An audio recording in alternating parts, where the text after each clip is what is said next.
नमस्ते दोस्तों, nutri talk with साक्षी में आपका एक बार फिर से स्वागत है। मैं हूं आपकी होस्ट और आपकी न्यूट्रिशन वाली दोस्त साक्षी, और मैं आज फिर लेके चल रही हूं आपको न्यूट्रिशन की एक दुनिया में। आप लोगों के बहुत सारे कहने पर आज हम लेकर आए हैं आपके सामने एक ऐसी फसल जो आप सबके लिए बहुत ज़्यादा महत्वपूर्ण है और आप ही लोगों के द्वारा हमें कही गई है। आज हम बात करेंगे मक्के की फसल पर, और इस विषय पे बात करने के लिए आज स्टूडियो में हमारे साथ मौजूद हैं एक लेजेंडरी मेज़ ब्रीडर और मेज़ क्रॉप साइंस के visionary leader doctor Sai Das, Indian institute of मेज़ रिसर्च ICAR के एक्स डायरेक्टर, और न जाने कितने राज्यों को मक्के की खेती के लिए एडवाइजरी देने वाले डॉक्टर दास को मेज़ किंग ऑफ इंडिया या मेज़ के धुरंधर के नाम से भी जाना जाता है। अपना पूरा जीवन मेज़, मक्के और बाजरे जैसी फसलों पे देने वाले डॉक्टर दास ने इंडिया की पहली सिंगल क्रॉस हाइब्रिड HQPM1 जैसी कितनी वैरायटियों को विकसित किया और हम सबके लिए मक्के की खेती का एक रूप बदल दिया। डॉक्टर दास, मैं स्वागत करती हूँ आपका हमारे शो में। Thank you very much for gracing us today. धन्यवाद। मक्के अपने आप में एक बहुत बड़ी फसल है, और जैसा कि मैं पढ़ रही थी आपके बारे में कि आपने न जाने कितनी ऐसी ब्रीड्स पे काम किया है जिसने मक्के की खेती का पूरा रूपरेखा बदल दी, और आप कितने अच्छे से उसमें जुड़े हुए हैं। एक छोटी सी चीज़ से मैं आपसे शुरुआत करूंगी कि लोग अभी तक ये भी नहीं समझ पाते कि मक्के को उगाने के लिए सही क्या सीज़न होना चाहिए या क्या वो ऐसे रीजन होने चाहिए जहाँ मक्के की खेती होनी चाहिए। तो मैं आज आपसे बिल्कुल शुरुआत से शुरू करूंगी। इसके लिए आप हमें बताएं कि क्या सीज़न बहुत ही अनुकूल रहता है इसके लिए। थैंक यू मैडम साक्षी जी। देखिए, किसान हमारे साथी हैं, हम खुद किसान के बच्चे हैं। अगर हम किसान के बारे में नहीं सोचेंगे तो कौन सोचेगा। और मक्का के अंदर मैंने काफ़ी साल लगाए हैं, 40 साल से ऊपर, और बाजरा में भी काम किया है, और मैंने एक हाइब्रिड टेक्नोलॉजी पे काम किया है। और हाइब्रिड टेक्नोलॉजी एक ऐसी है जो वैरायटियों से ज़्यादा ईल्ड देती है और सस्टेनेबल भी है। पेस्ट को, डिजीज़ को हम इसको मैनेज भी कर सकते हैं। अगर अच्छा बीज होगा हाइब्रिड का तो किसान बाकी प्रैक्टिस अडॉप्ट करेगा। अब जहाँ तक कि आपने कहा सीज़न की बात है, वैसे मक्का जो है ना पूरे हिंदुस्तान के अंदर 3,000 सी लेवल से 3,000 मीटर तक ग्रो कर सकते हैं। अच्छा। लेकिन जो सीज़न है इसके खरीफ भी है, रेनी सीज़न है, विंटर सीज़न है, सर्दियों का है, और स्प्रिंग सीज़न जो आजकल ऑटम सीज़न को स्प्रिंग सीज़न कहते हैं, जो कि फरवरी के बाद शुरू होता है। लेकिन कौन से राज्य में कब लगानी है, ये इम्पोर्टेंट क्वेश्चन है। जैसे कर्नाटका लेकिन हर रोज़ लगा सकते हैं मक्का, क्योंकि उनका क्लाइमेट ही ऐसा है कि डे टेम्परेचर 30 से कम रहता है और नाइट टेम्परेचर 19-20 रहता है। बहुत अच्छा क्लाइमेट है, जो अमेरिका में भी ऐसा है। और कर्नाटका में अगर जहाँ पानी हो तो कर्नाटका स्टेट ऐसी है कि पूरे देश को मक्का लगा सकती है। वहाँ आज भी लगा सकते हैं, आज कटाई भी हो रही है, मक्का भी बन रहा है, दाने भी बिजाई भी कर रहे हैं, दाने किसान निकाल रहे हैं, या मक्का का जो है ना नी हाई स्टेज पर है, आपके कंधे तक है, फ्लावरिंग हो रही है, मैच्योरिटी हो रही है, मक्का ऐसा है। अब आते हैं हम नॉर्थ इंडिया की। सपोज नॉर्थ इंडिया के अंदर मक्का लगाते हैं या तो रेनी सीजन में, चाहे इसका टाइम स्टार्ट हुआ एंड जून से लेकर के 15-20 जुलाई तक अच्छे रिजल्ट आते हैं। मानसून का जो समय रहता है। पंजाब हो गया, हरियाणा हो गया, आपका हिमाचल हो गया, उत्तराखंड हो गया, वेस्टर्न यूपी हो गया, बिहार हो गया और गुजरात हो गया। इन स्टेट्स के अंदर ये रिजल्ट मिलते हैं। राजस्थान हो गया जहाँ रेन पर निर्भर है मक्का। और उसके बाद मक्का हम लगा सकते हैं विंटर सीजन में। बिहार स्टेट के अंदर सबसे ज़्यादा पहले मक्का स्टार्ट हुआ विंटर में। अच्छा। और वो लगता है आलू के साथ लगाएंगे तो एंड अक्टूबर में, और नहीं तो फर्स्ट वीक ऑफ नवंबर से 15 नवंबर तक अच्छे रिजल्ट हैं। अब आप कहोगे कि भाई 15 नंबर क्यों लगाएं, लगा सकते हैं 15 नंबर के बाद, लेकिन आपको वैरायटी ऐसी लेनी पड़ेगी हाइब्रिड लेने का जिसका ड्यूरेशन कम होता जाए। वो आप एंड दिसंबर तक भी लगा सकते हैं। कोई जैसे बिहार का कोसी प्रोजेक्ट है जहाँ फ्लड रहता है नवंबर तक। जब नवंबर तक, पूरे नवंबर तक फ्लड रहता है तो दिसंबर में ही सोइंग कर पाते हैं। अगर लॉन्ग अवधि की मक्का लगाएंगे, लंबे समय की, तो उनका मक्का लेट पकेगा या हाई टेम्परेचर में आ जाएगा या वर्षा स्टार्ट हो जाएगी। तो हम कह के वहाँ मध्यम मीडियम मैच्योरिटी का हाइब्रिड लगाए तो लगा सकता है। एमपी और महाराष्ट्र में अब मैं एमपी पर आ रहा हूँ और महाराष्ट्र में। अब महाराष्ट्र का जहाँ तक बात है, उनको भी 3 सीज़न में मक्का लगा सकते हैं। महाराष्ट्र का भी क्लाइमेट बहुत अच्छा है, मध्य प्रदेश का भी क्लाइमेट बहुत अच्छा है मक्का के लिए कुछ जिलों के अंदर। महाराष्ट्र के अंदर क्या है, आप 15 जुलाई से अगस्त तक लगा सकते हैं, जो रेनी सीजन का मक्का होता है। उसके बाद अक्टूबर से लेकर के 15 नवंबर तक लगा सकते हैं। उसके बाद जो स्प्रिंग में जो होता है 15 जनवरी से 15 फरवरी तक लगा सकते हैं। तो महाराष्ट्र में 3 सीजन लगा। ऐसे मध्य प्रदेश में भी रेंज के ऊपर निर्भर करता है। अगर जून में रेन होती है तो रेन में जून के 15 के बाद लगा सकते हैं। उसके बाद विंटर का एंड अक्टूबर से नवंबर में 15 तक लगा सकते हैं। और स्प्रिंग में जो है ना आपका 15 फरवरी तक, अगर फर्स्ट वीक ऑफ फरवरी से 15 फरवरी तक रिजल्ट अच्छे मिलते हैं। अच्छा, लगाने को तो आप कभी भी लगा लो वहाँ भी, लेकिन फरवरी के पूरे महीने तक लगा सकते हैं। अब पंजाब हरियाणा के अंदर आप लगा सकते हैं स्प्रिंग में फर्स्ट वीक ऑफ फरवरी से 15 फरवरी रिजल्ट अच्छे आते हैं। उसके बाद लगाएंगे तो फिर वही अवधि देखनी पड़ेगी। तो लॉन्ग ड्यूरेशन का हाइब्रिड नहीं लगा सकते। जब लॉन्ग ड्यूरेशन का हाइब्रिड लगाते हैं तो आपको पैदावार ज़्यादा मिलती है। मीडियम ड्यूरेशन उसने 10% घट जाती है और अर्ली की 10% और घट जाती है। लेकिन मक्का लगा सकते हैं आप। इसका मतलब मक्का को है, जम्मू कश्मीर के अंदर की बात करते हैं तो वहाँ पर हम मई के अंदर स्टार्ट करते हैं। अप्रैल एंड या मई में मक्का को बिजाई कर देते हैं। High altitude Uttarakhand, high altitude Himachal की बात करते हैं, वहाँ भी हमको मई में लगाना पड़ता है, क्योंकि हमको सितंबर तक मक्का हार्वेस्ट होना चाहिए। अच्छा। उसके बाद विंटर ज़्यादा पड़ जाती हैं, बर्फ़ पड़ने लग जाती है तो मैच्योरिटी नहीं होती है। तो किसानों को पता रहता है इस बारे में? किसानों को पता होता है, लेकिन किसान सोच वो बेचारों को कम मिल लगता है।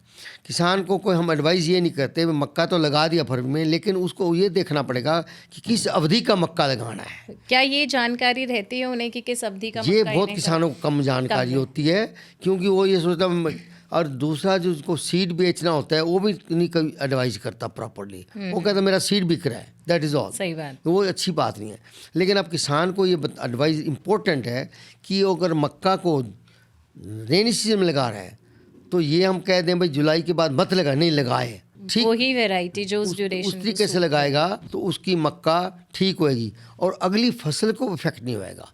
जैसे हम विंटर की बात, समर्स की बात करते हैं, रेनी सीजन की, कि सभी की फ्लावरिंग मैच्योरिटी अगर अक्टूबर में हो जाती है तो अगली क्रॉप को फायदा हो जाता है। अच्छा, जैसे जून वाली अक्टूबर में आ जाएगी, अर्ली वाली मिड जुलाई के बाद वाली वो भी अक्टूबर में मैच्योरिटी आ जाएगी, और एंड जुलाई वाली या फर्स्ट वीक अगस्त वाली वो भी अक्टूबर में जाकर मैच्योरिटी आ जाएगी। सभी एक लेवल पर में, लेकिन ईल्ड घटती जाएगी। लेकिन हम ये किसान को नहीं कहेंगे भाई अब जुलाई आ गया है अब मक्की नहीं लगाना, नहीं लगा सकता है, लेकिन वो उसको ज्ञान देना ये ज़रूरी है। और आज की डेट में हमारे पास ऐसे हाइब्रिड भी हैं जो जल्दी पकड़ने वाला भी है, मध्यम श्रेणी का भी है और लेट पकड़ने वाला भी है, लॉन्ग ड्यूरेशन का भी है। जब सभी की मैच्योरिटी अक्टूबर में हो जाएगा तो अगली क्रॉप अगर हम वीट लेंगे उसको इफेक्ट नहीं करेगा। अगर हम मक्का लेंगे, मक्का के मस्टर्ड लेंगे तो उसको नुकसान नहीं होगा। अक्टूबर का मस्टर्ड, मक्का के बाद अगर मस्टर्ड लेता है किसान तो बहुत फ़ायदा हो जाता है। इवन राइस के बाद या अक्टूबर में मक्का लेता है या मस्टर्ड लेता है अक्टूबर एंड में, या मस्टर्ड को अक्टूबर में लेता है और मक्का को नवंबर में लेता है तो भी उसको फ़ायदा हो जाता है। तो इसलिए किसान को ये टाइम बताना ज़रूरी है किस ड्यूरेशन का हाइब्रिड कब लगाए, ताकि अगली फसल को नुकसान न हो बल्कि अगली फसल को पैदावार ज़्यादा मिले। ये आपने बहुत सही बात बोली और मुझे लगता है आज इस शो के माध्यम से हम किसानों तक इस बात को ज़रूर पहुंचाने की कोशिश करेंगे। एक आइडियल सॉइल क्या होनी चाहिए मक्के के लिए और उसका पीएच कितना होना चाहिए? सॉइल जो आइडियल है सैंडी लोम टू आप सिल्टी लोम तक ले सकते हैं, हैवी क्ले लोम भी ले सकते हैं, लेकिन उसको अंदर कुछ मैनेजमेंट करना पड़ता है। पीएच जो है ना 5.5 टू 7.5 इज बेस्ट, ऑप्टिमल रहता है ऑप्टिमम है। लेकिन जैसे जैसे हाई पीएच होती जाएगी तो सोडिक हो जाएगी, तो सोडिक सॉइल को हम मैनेज करके लगा सकते हैं। उनको रिज पर लगाएंगे, रिज की साइड में लगाएंगे, ना कि रिज के ऊपर लगाएंगे।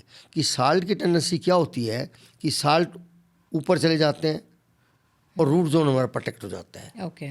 जिससे क्या है कि साइड में लगने के बाद मक्का का आपका रूट जोन डिस्टर्ब नहीं होगा तो लग सकता है।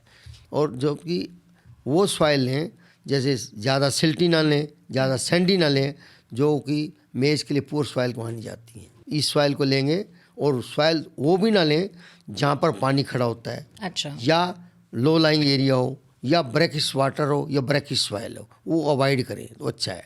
हाँ, अगर इसको लगाना है आपकी मक्की को लो लाइंग एरिया में, तो हम रिज पर लगाएं। रिज पर लगाएंगे तो जो एक्सेस वाटर होगा रेन का, वो ड्रेन ऑफ हो जाएगा, तो कि ताकि आपकी मेज को disturb.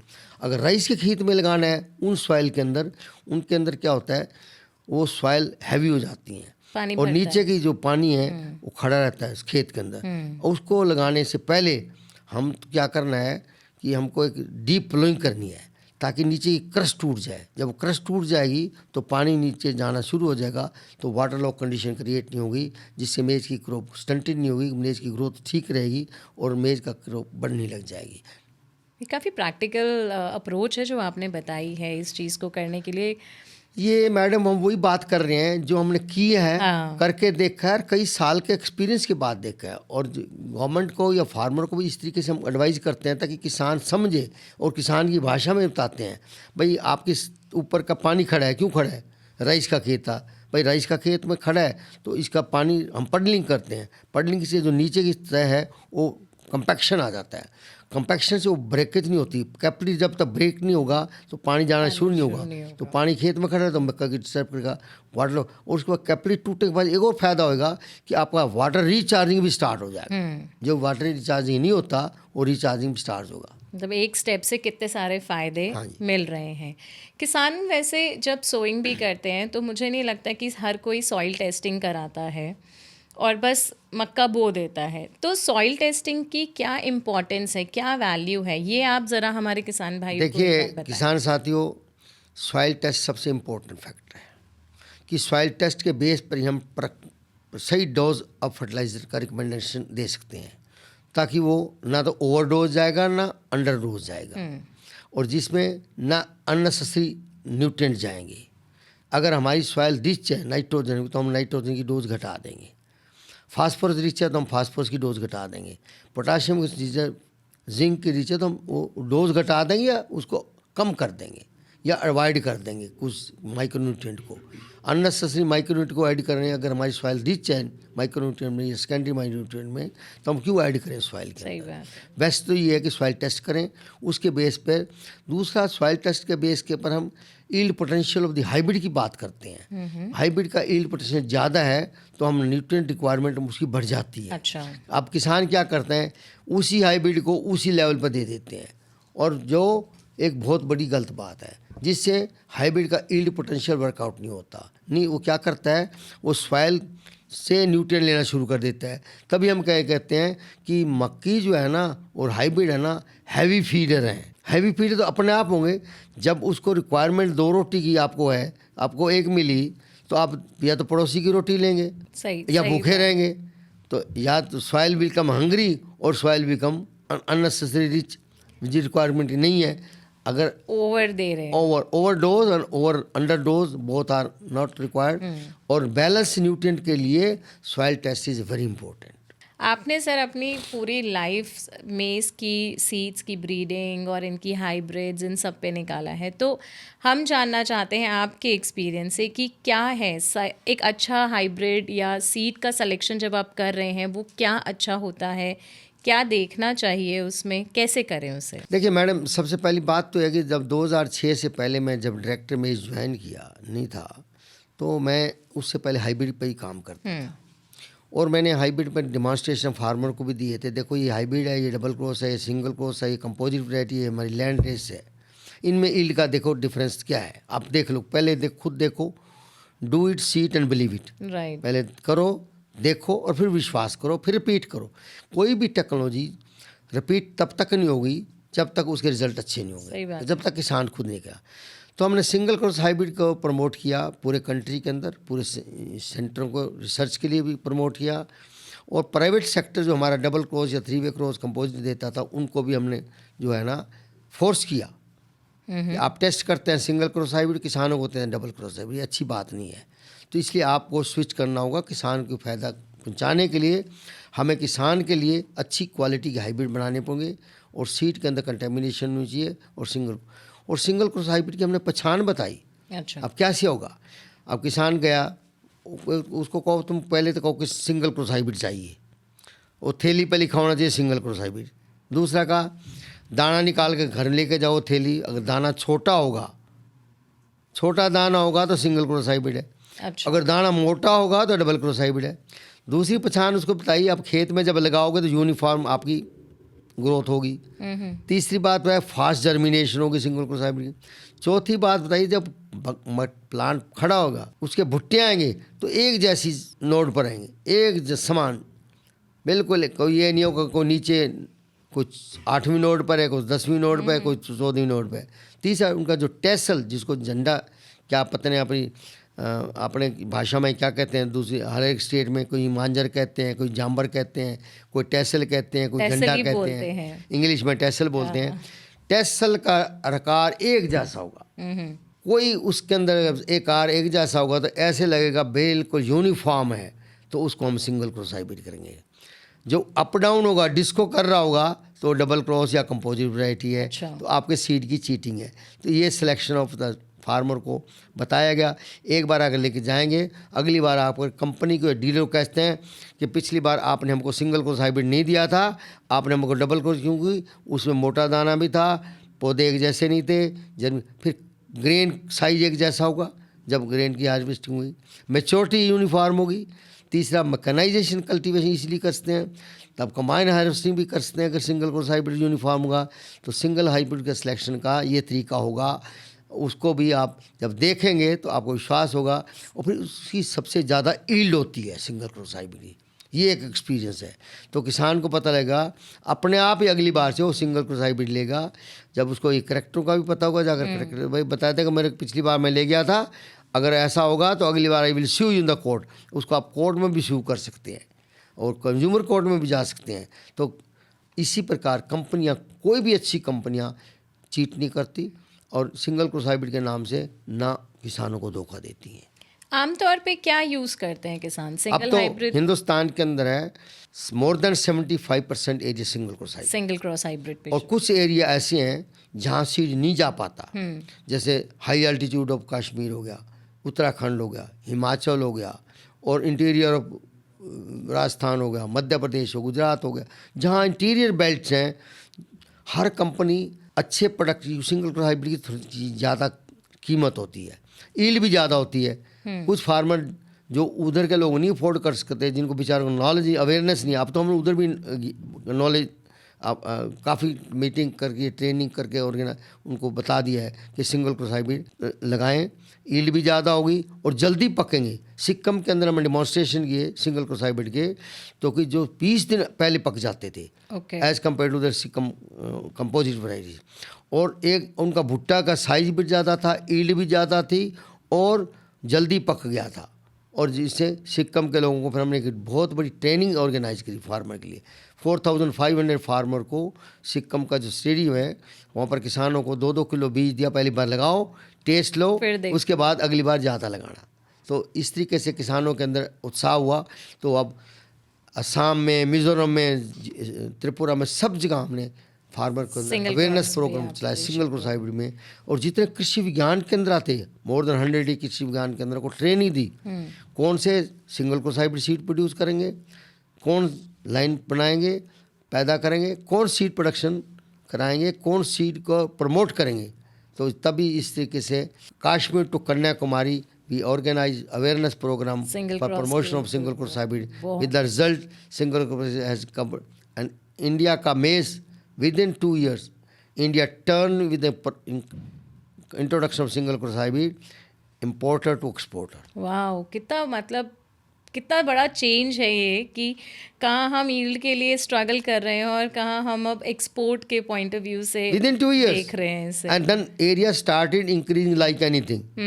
Area started increasing, production started increasing, productive starting in India turn importer to exporter. Wow. With respect to food, feed, starch, grain, even seed. Now today we are export of seed also. Seed also. हम देखते हैं भारतीय कृषि का जो रूपरेखा है वो जैसे बदल रही है, वो आई एम श्योर बहुत अलग जाएगी आगे कुछ सालों में।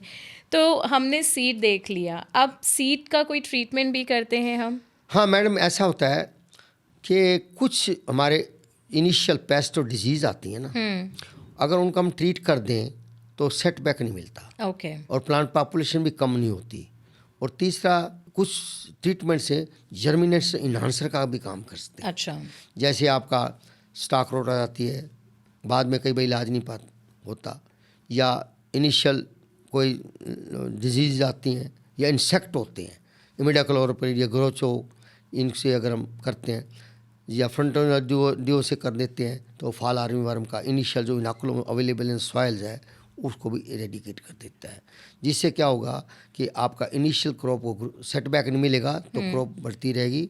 और ये लो कॉस्ट है और लेटर ऑन हम आपको ज़्यादा केमिकल लगाना पड़ता है और कॉस्ट भी बढ़ जाती है, जिससे कि किसान को प्लांट पॉपुलेशन कम हो जाती है। फिर उसके बाद कुछ ऐसा होता है वीड्स के लिए ओके ट्रीटमेंट तो कुछ नहीं होता, लेकिन वो वीड्स को हम मैनेजमेंट इम्पोर्टेंट है। Now weeds are more serious than pest and disease. अगर देखा जाए तो वर्ल्ड के अंदर total losses of through weeds are more than 45% everywhere. और उसके बाद 287 million ton of food grain reduce is affected because of only weeds. और 45% अगर टोटल लॉस अगर इनका वीड डिजीज इंसेक्ट का है तो 45% शेयर वीड्स को ही जाता है। बट अगर हम सीड को पहले ही ट्रीट कर रहे हैं तो ये सब चीज़ों का रोकथाम है हमारे हाँ, पास। और 45% थ्रू वीड्स ही है। अब वीड्स का ट्रीटमेंट हमारे पास केमिकल बहुत अच्छे हैं, तो कि लेबर क्राइसिस है आज की डेट में। अगर एक अट्राजिन या सीमाजिन है 1 किलो AI एक्टिव इंग्रेडिएंट पानी के अंदर ले करके before germination of weeds spray कर दो okay immediately after sowing. But एक ध्यान रखना है कि आपके खेत के अंदर मॉइस्चर होना चाहिए। ठीक है अगर खेत में मॉइस्चर नहीं है तो हर्बिसाइड सॉइल में जब जाएगा वो इफेक्टिव नहीं होगा। तीसरा, स्प्रे का बहुत ध्यान से करना है। हमारा जब स्प्रे करते हैं तो हमारा पैर दवाई पर नहीं डलना चाहिए।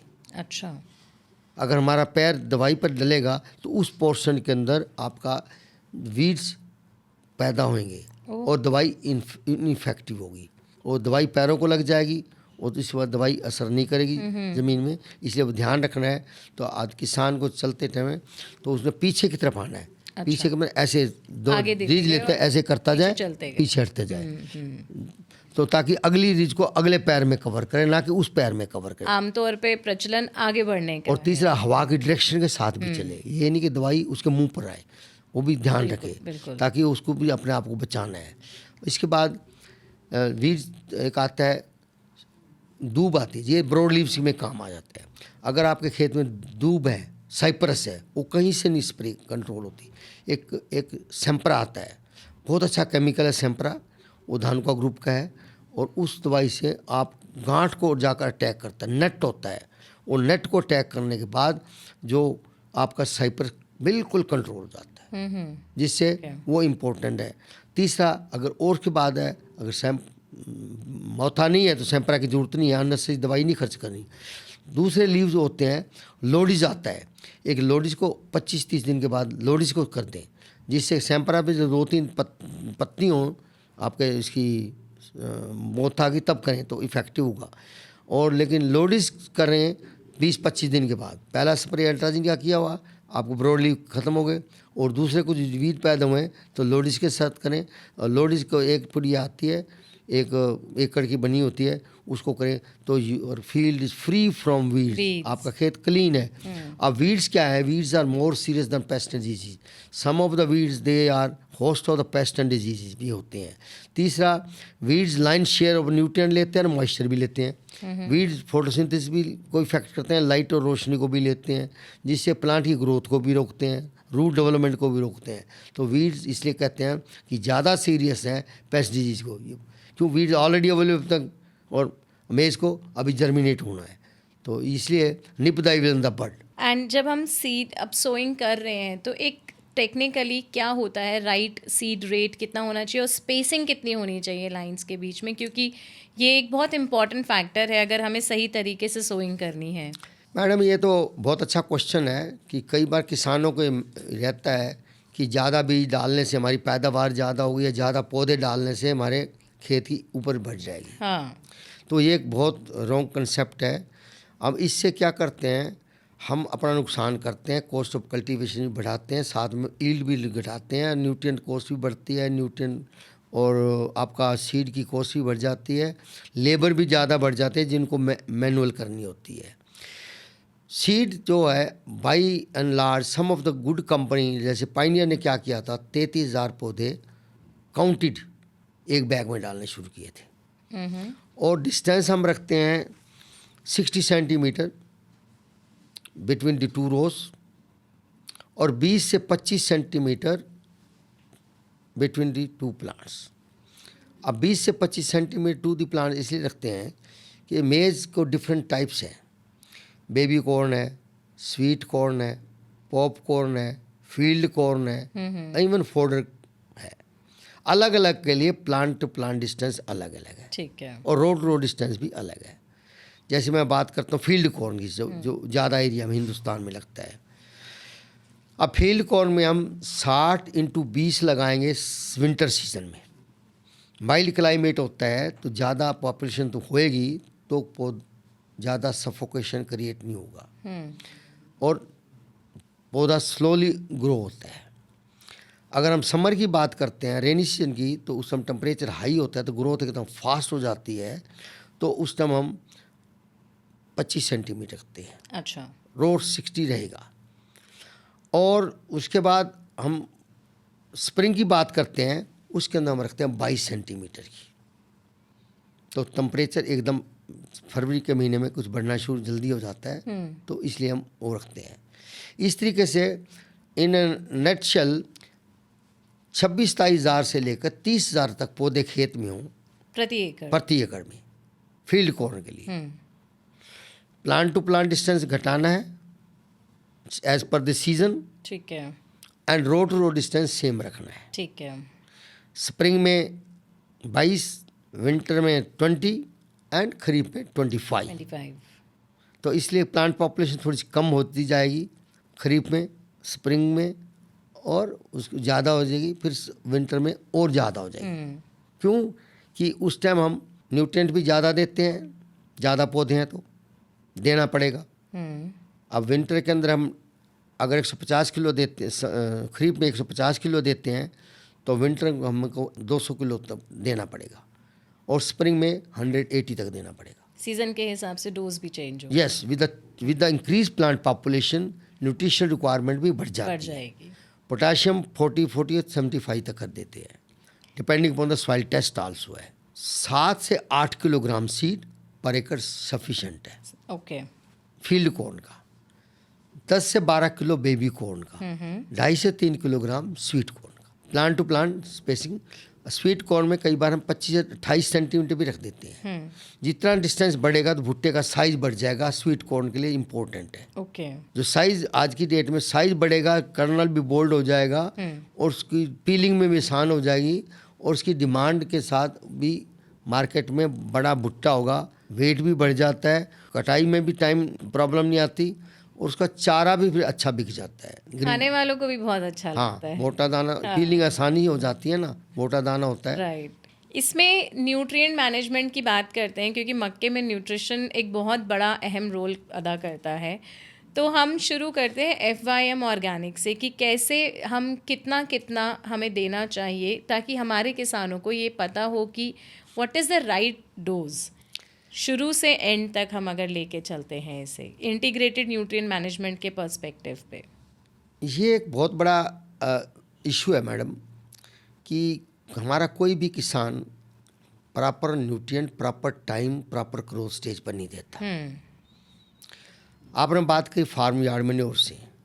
पहली बात तो फार्म यार्ड मैन्योर बहुत अवेलेबल नहीं है। ओके, अगर देना है तो उसको सोइंग से 15 दिन पहले डालना पड़ेगा, कम से कम 10-15 टन जितना भी अवेलेबल होता है। फार्म यार्ड मैन्योर डालने का एक बहुत बड़ा फ़ायदा ये है, एक तो हमारी वाटर होल्डिंग कैपेसिटी को इम्प्रूव करता है, माइक्रो न्यूट्रिएंट्स को करता है, सॉइल को पोरस बनाता है, रूट डेवलपमेंट को फास्टर करता है, और फार्म यार्ड मैन्योर से ये भी फ़ायदा हो जाता है कि आपकी सॉइल की जो है ना फिजिकल प्रॉपर्टी बेटर हो जाती है। और जहाँ तक की बात है डोज की, अब डोज इसको हमने पहले एक कंसेप्ट था कि मक्का को नाइट्रोजन न्यूट्रिएंट की जरूरत नहीं होती जब हम हाइब्रिड नहीं लगाते थे, और वो देसी खाद में गुजारा कर लेते थे। तो ईल्ड कितना होते थे किसान की, 2 क्विंटल 1.5 क्विंटल बट मुश्किल वो से खुश था उसमें। इतना होता। तो प्लांट खड़ा रहता था, छोटा मोटा छोटा भुट्टा लगता था, उसको तोड़ के खा लेते थे। लेकिन आज की डेट में हमको न्यूट्रिएंट जो requirement based on the yield potential of the hybrid देना है। एक हाइब्रिड छोटी अवधि का है, कम पैदावार देने वाला है, तो उसकी रिक्वायरमेंट घट जाएगी। एक 10 टन का है तो 10 टन का हाइब्रिड की रिक्वायरमेंट की हिसाब से हमको न्यूट्रिएंट देना पड़ेगा। जनरली सोचते हैं कि 17 किलोग्राम पर टन नाइट्रोजन चाहिए। अच्छा। तो 10 टन है तो आपको 170 किलोग्राम नाइट्रोजन चाहिए। कुछ नाइट्रोजन लीच डाउन हो जाता है, कुछ प्लांट ग्रेन में चला जाता है, कुछ प्लांट सिस्टम में चलता है, कुछ प्लांट को अवेलेबल क्रॉप डेवलपमेंट होता है। फास्फोरस P2O5 जनरली किसान लोग DAP डालते हैं, और कुछ लोग तो DAP के 2-2 3-3 बैग भी डाल देते हैं। इतना जानने की जरूरत नहीं है। अगर कोई सॉइल पोटैटो के खेत है वहाँ DAP की जरूरत नहीं है, वहाँ सिंगल सुपर फास्फेट से भी गुजारा हो जाएगा। और रही बात पोटाश की, पोटाश की जरूरत होती है वही 40 से 75 kilogram depending upon the soil fertility level. 40-75 phosphorus, और 150 से 250 किलोग्राम तक का रेंज है हमारा nitrogen as per the yield potential of the hybrid. अब जो सोइंग से पहले ज़्यादा हमको खाद की जरूरत नहीं होती, वो अपने FOM डला हुआ तो अच्छी बात है, सॉइल के अंदर रेजिडुअल डले हुए वो भी अच्छी बात है। तो एक बैग DAP का डाल दीजिए। बट अगर जैसे सर मैं फॉस्फोरस की क्वांटिटी के बेसिस पे बात करूँ, बैग के बेसिस पे बात नहीं करती, क्योंकि 50 किलो का, हाँ, ये हम छोड़ देते हैं किसानों पे कि किसको क्या डालना है। जैसे आपने नाइट्रोजन बोला कि 100 से 150 किलो नाइट्रोजन आपके हिसाब से है कि वो लगता है, तो फॉस्फोरस कितना लगेगा उसमें? वही 40 किलो फॉस्फोरस प्रति एकड़ लगता है, पर हेक्टेयर लगता है। एंड पोटैश की रिक्वायरमेंट? हाँ, पर एकड़ लगेगा पर ना? हाँ, एकड़। 40 किलो पर एकड़ आपका फॉस्फोरस लग रहा है। हाँ जी। और पोटैश हम कितना यूज K2O भी करते हैं? 40, वो भी उतना ही। 40 30 से 40 किसान को देखना पड़ेगा स्टेटस सॉइल। 30 में भी चल जाएगा, 40 में भी चल जाएगा, 75 में भी चलेगा, depending upon the soil test है जी। 30 40 75 30 40 75 30 40 75। सर नॉर्मल RDF क्या बोलते हैं हम? नॉर्मल रेशो में अगर हम बात करें? तो ये देख लोगे, अगर आपका वर्कआउट कर लो 3 टाइम हो गया आपका, 5 टाइम तो हो गया, नाइट्रोजन हो गया। ठीक है, तो NPK दिया हमने, अब बात करते हैं माइक्रो न्यूट्रिएंट। लेकिन स्टेजेस इम्पोर्टेंट है। ओके। नाइट्रोजन हम देते हैं ना, नाइट्रोजन को शुरुआत के अंदर थोड़ा रूट डेवलपमेंट के लिए या फास्टर ग्रोथ के लिए मुश्किल से 10 किलो यूरिया डालिए। ओके। 1/3 नहीं डालिए, जो प्रैक्टिस है 1/3 at sowing time nitrogen, 1/3 at near stage and 1/3 at flowering. We have change totally. Okay. और क्या चेंज किया है कि वी वांट नाइट्रोजन रिक्वायरमेंट जो बाद में as per growth requirement stage क्या है। ओके। जो ग्रोथ क्या है, 6 to 10 leaves is a very sensitive stage. 6 to 7 leaves क्या है, वो होता है दैट इज डिसाइडिंग कि आपकी कितनी रो बढ़नी है। अच्छा। कोब की, जो कि किसानों को कोई भी नहीं बताता।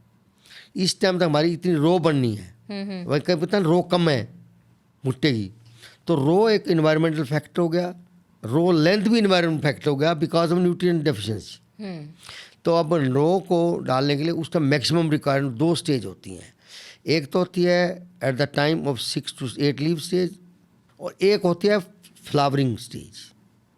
उस टाइम क्या है कि आपका रो की लेंथ, एक दाने लाइन में कितने बढ़ने हैं, वो फैक्टर आएगा। अब इसके अंदर क्या है कि अगर हमको सपोज 100 किलो नाइट्रोजन देनी है, 100% है आपके पास, तो आपका 10% तो सोइंग के टाइम आ गया, 35%, 30 से 35% ग्रेन फॉल, इसमें ग्रेन सेटिंग जब हो रही है आपकी 6 to 8 लीव स्टेज में, और 30 से 35 उस टाइम डालनी है, और 15 से 20%, 15 से 20 2 स्टेज और होती हैं, एक नियाई स्टेज है और एक हमारी कंधे तक है। अच्छा। ये दोनों नियाई स्टेज और कंधे तक ये बढ़वार की हैं, protein is growth promoter. Nitrogen is a protein growth promote करता है ताकि आपका पौधा बढ़ता रहे खुराक के साथ। तो पौधे बढ़ने के लिए हम देते हैं 2 स्टेज में। तो इससे पहले इम्पोर्टेंट क्या है कि किसान क्या करता है, पानी दे करके खाद देकर पानी लेते हैं। एक बहुत बड़ी जो मिस्टेक किसान करता है, सबसे बड़ी किसान क्या करता है कि पहले खाद दे दिया, यूरिया डाल दिया, फिर पानी दे दिया, वो तो नीचे लीच डाउन हो गया। देश प्रैक्टिस फार्मर को बंद करनी पड़ेगी। अगर उसका पूरा नाइट्रोजन पौधों को मिलना है तो पहले पानी लगाए, जैसे 2 या 3 दिन के बाद पैर उसके टिकने लगें तो वो तब यूरिया डाले। और ये इसलिए तब पॉसिबल होगा जब वो proper plant to plant distance, row to row distance maintain करेगा, तब वो किसी खेत के अंदर मूव कर सकेगा। अगर क्राउडेड पॉपुलेशन होगी तो खेत में मूव नहीं कर सकेगा और नहीं कर पाएगा। और इसमें कई बार किसान क्या सोचते हैं कि यूरिया डाला होजी में और पानी चल रहा है, या बंद पर लगा दिया, पाइप छोड़ दी और यूरिया जा रहा है पानी के साथ, तो लीच डाउन हो रहा है। तो that is not available to the plant, that leach down और वोलेटाइल ऑर्गेनिक गैस बन के चला जाता है। ये 4 स्टेजेस पर बिजाई से पहले किसान देगा तो उसकी पैदावार के अंदर एक साइट स्पेसिफिक न्यूट्रिएंट मैनेजमेंट की हम बात करते हैं। इस based on site specific nutrient management, that is based on soil test. और उसके बाद होता है 4 स्टेज पर नाइट्रोजन दे, तो उसके ईल्ड के अंदर कम से कम 15 से 20% का फर्क आ जाएगा उतने ही न्यूट्रिएंट डालने से। तो यूरिया जैसे हमने 4 स्टेज में अभी ब्रेक किया, आपने इसको मेरे को 4 स्टेज में यूरिया ब्रेक डाउन कराया है, तो हर बारी यूरिया देने का प्रोसेस यही रहेगा, पहले मॉइस्चराइज करें, पहले पानी फिर यूरिया डाल। पहला ये तो पानी खाद, पानी यूरिया, नॉट यूरिया पानी। हाँ, अभी ऐसा, हाँ, he has to change it। नहीं, इसको आई थिंक ये प्रमोट करने की ज़रूरत भी है कि ये रहेगा वैसे ही। फॉस्फोरस फिर हम सोइंग के टाइम ही डाल रहे हैं। हाँ, वो तो सोइंग से पहले अवेलेबल पोटाश और फॉस्फोरस स्लो रिलीज होते हैं, तो ये प्लांट्स को अवेलेबल होते रहते हैं स्लोली। अब माइक्रो न्यूट्रिएंट की बात करते हैं, क्योंकि बैलेंस फार्मिंग की माइक्रो न्यूट्रिएंट ये दोनों जो चीज़ें हैं ना, अभी हमारे सॉइल टेस्ट तो कोई कराता नहीं, पर इनका इम्पैक्ट बहुत है।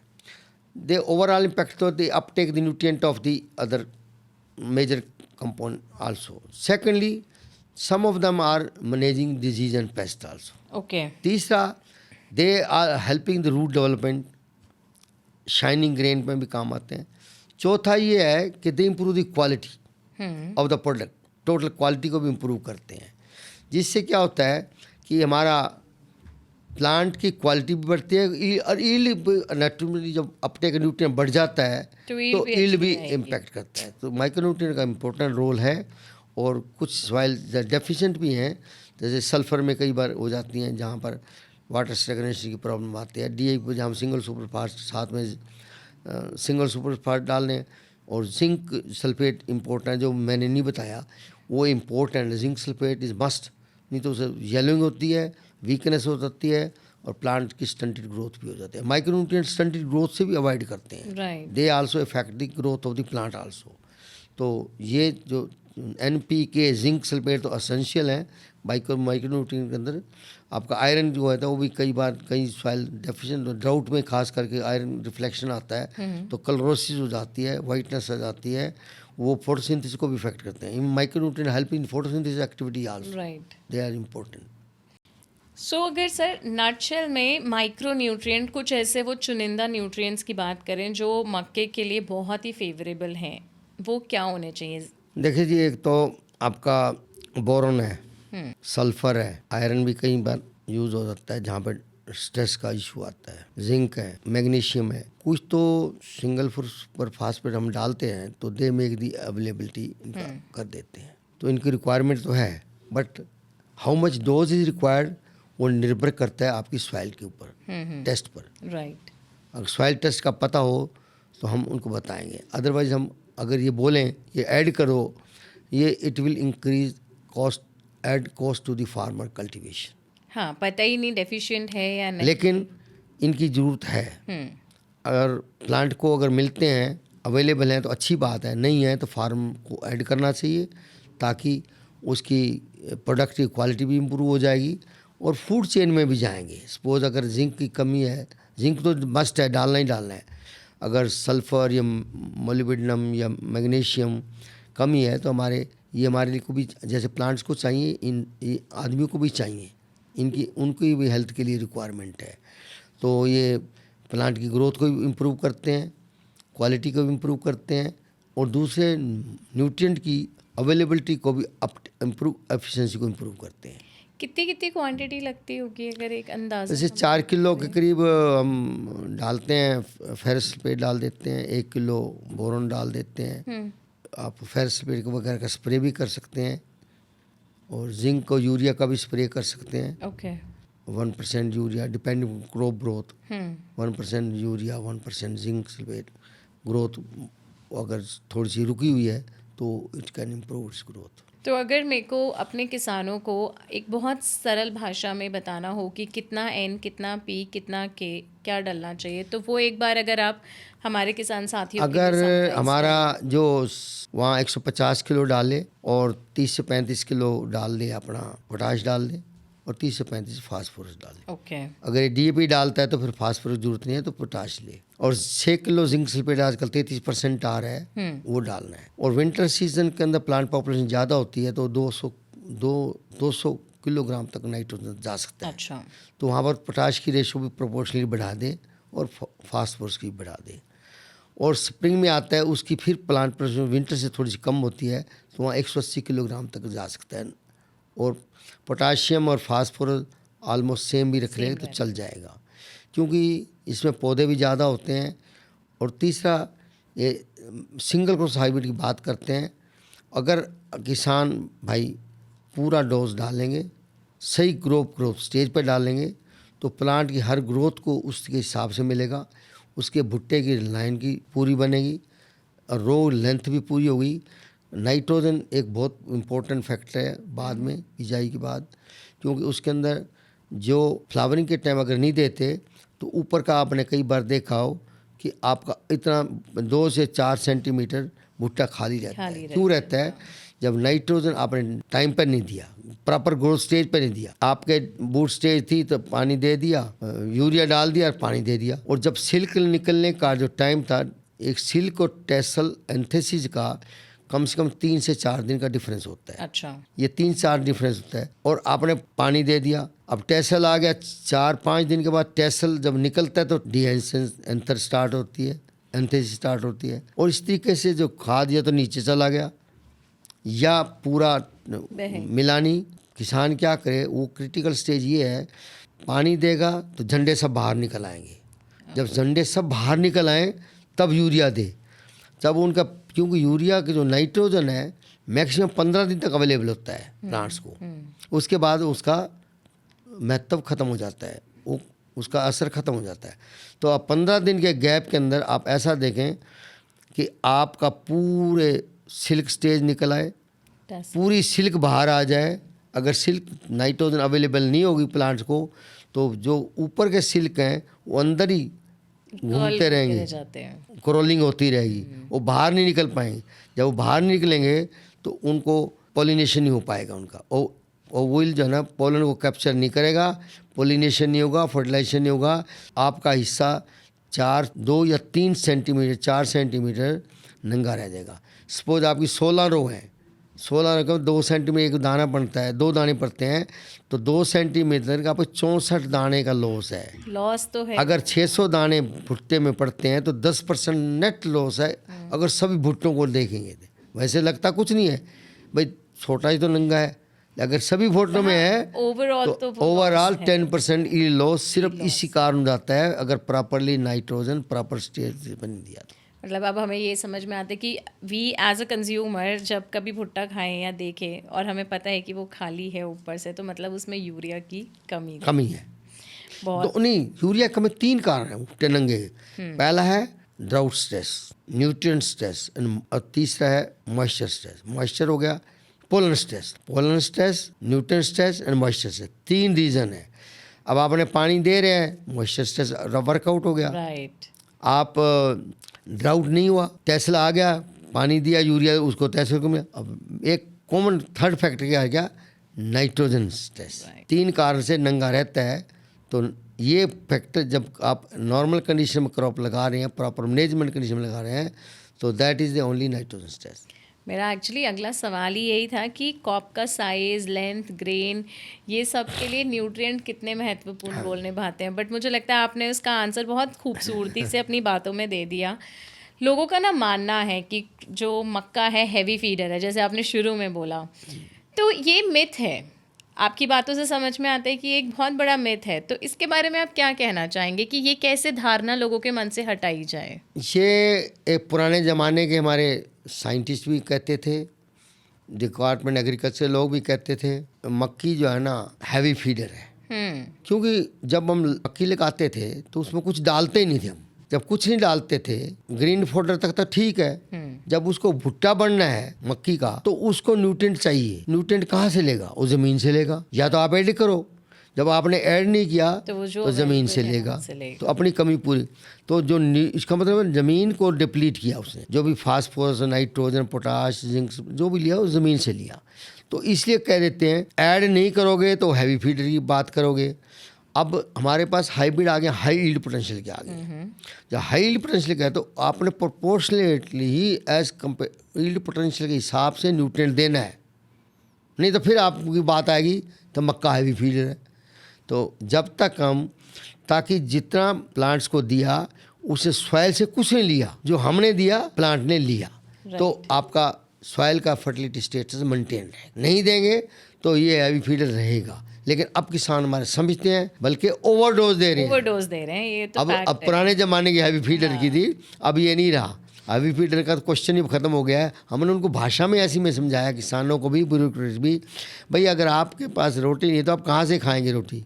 या तो किसी की छीनेंगे, या चोरी करेंगे, या पड़ोसी को उठाएंगे, कुछ तो करेंगे, या भूखे रहेंगे। सही बात है, भूखे रहेंगे, भूखे रह नहीं सकते। तो आप, ये भी चोरी है। ज़मीन से पौधा ले रहे, ज़मीन चोरी करके खाद को ले रहे हैं, तो ये खर है। तो इसलिए आपको देना पड़ेगा। हाँ, चारे तक है रिप्रोडक्टिव फेस आता है ना, it become heavy feeder of the nutrient. Till that much requirement is, till that is only in the process में है, आपकी बढ़वार में है। पानी एक बहुत इम्पॉर्टेंट रोल प्ले कर रहा है मक्के की फसल में। तो इरिगेशन के ऊपर एक मैं आपसे डिटेल में जानना चाहूँगी कि पूरी थ्रू आउट जर्नी में वो क्या क्या स्टेजेस हैं जहाँ जहाँ इरिगेशन की रिक्वायरमेंट आती है, कितना पानी लगता है या लगना चाहिए ideally? Madam, irrigation generally rainfall crop में तो डिपेंड कर रेन्स पर है, ठीक। बट अब जैसे मक्का तो हर सीजन अगर रेन नहीं होती, अब पानी है किसान के पास, तो उसको मक्की खराब नहीं करनी ना। उसमें क्या आता है, जैसे मैंने 4 स्टेज बताई हैं आपको, 4 स्टेज पर तो आपको पानी देना ही देना है जी।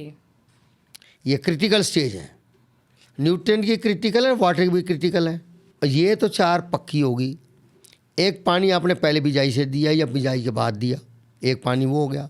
तीसरा पानी क्या है, 4 पानी ये हो गए, एक पानी बिजाई के ड्राई किया या बिजाई के 5 हो गए।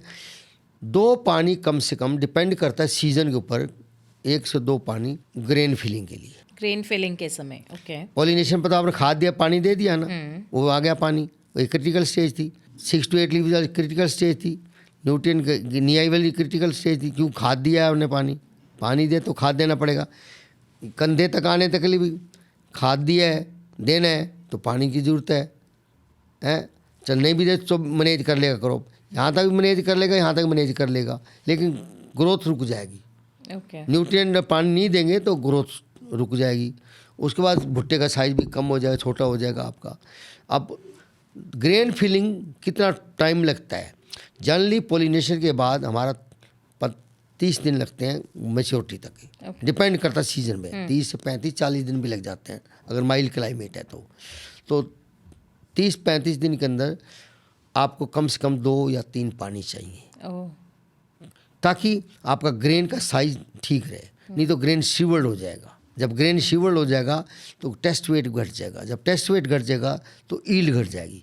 अगर एक भुट्टे के अंदर हमारा एक हाइब्रिड में टेस्ट वेट 300 ग्राम होना चाहिए 1000 दाने ग्राम में, 100 ग्राम में, तो अगर 100 ग्राम 1000 दानों का वटन अगर 300 ग्राम है, 1000 दानों का वजन 300 ग्राम है, अगर घट के 200 ग्राम आ जाता है तो देख ले कितने ईल्ड का फ़र्क पड़ेगा। बिल्कुल। ये इम्पोर्टेंट है इन स्टेजेस पर पानी देना, ताकि ग्रेन शिवर्ड ना हो, ग्रेन छोटा साइज ना रहे, ग्रेन पिचका हुआ ना बने और ग्रेन मोटा रहे और ईल्ड बढ़ जाए।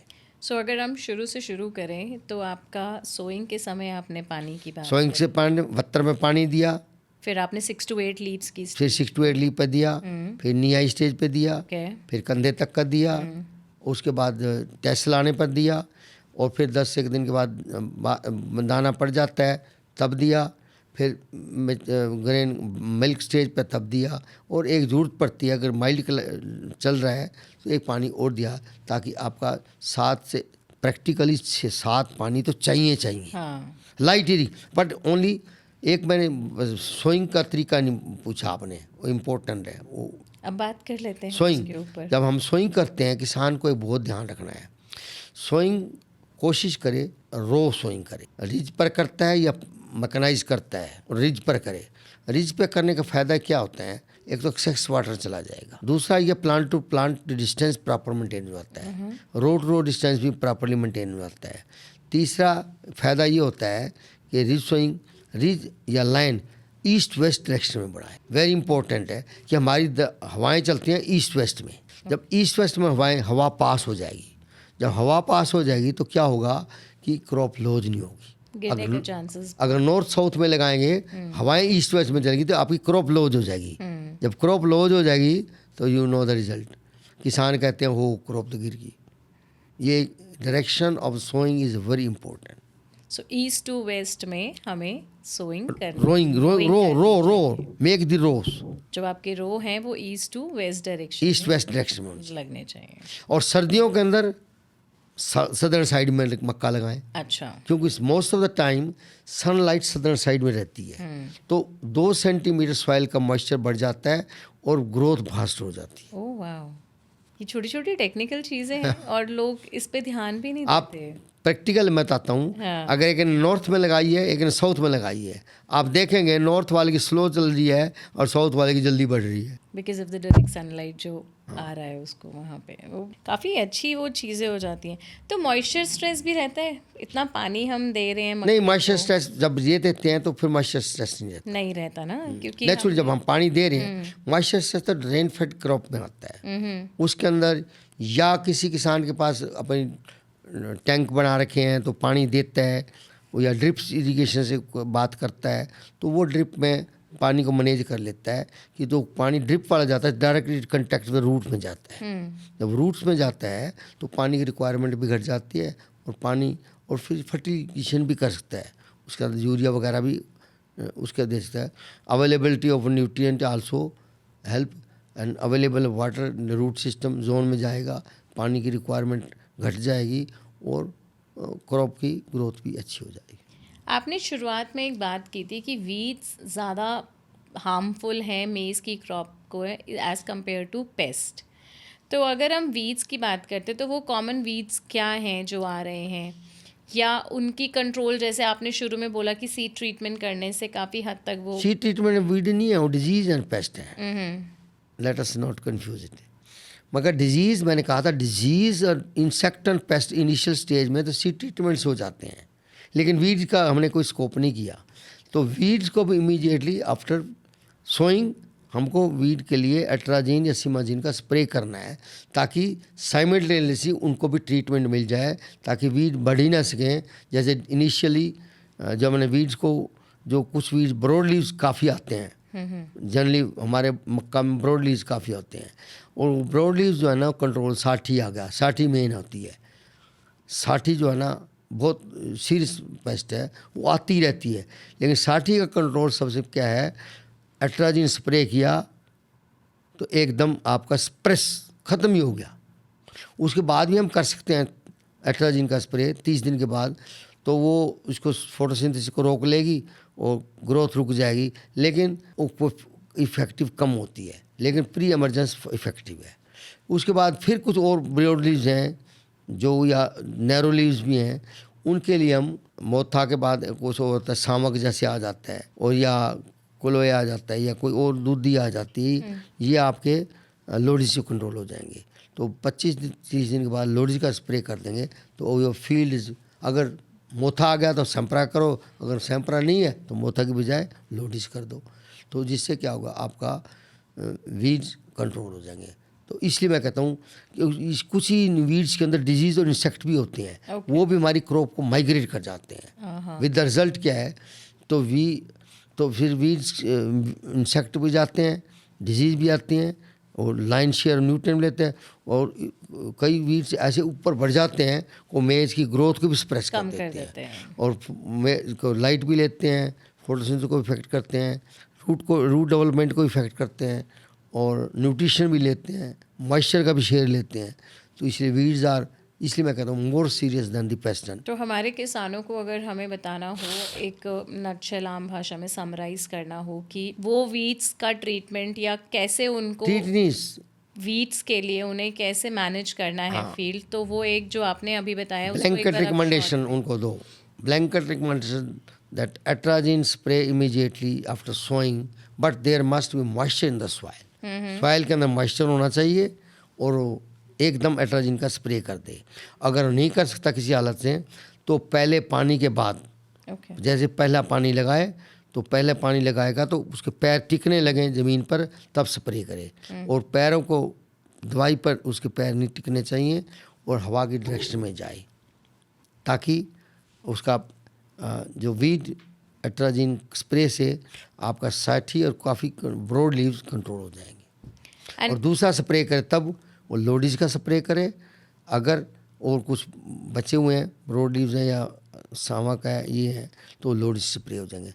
अगर मोथा है तो वो सैंपरा का स्प्रे करे। जब सैंपरा जो आपका मोथा है 1, 2, 3 पत्ती हों तब करेगा तो उसका असर आएगा। जब बढ़ जाता है सैंपरा का फिर असर कम करता है। और ये पहले विजुअल्स में पता चल जाता है देख के कि ये तो समस्या आ रही है। हाँ, किसानों को पता लग जाता है। एट्राजिन तो ब्लैंकेट करे, most of the problem solve from इसमें।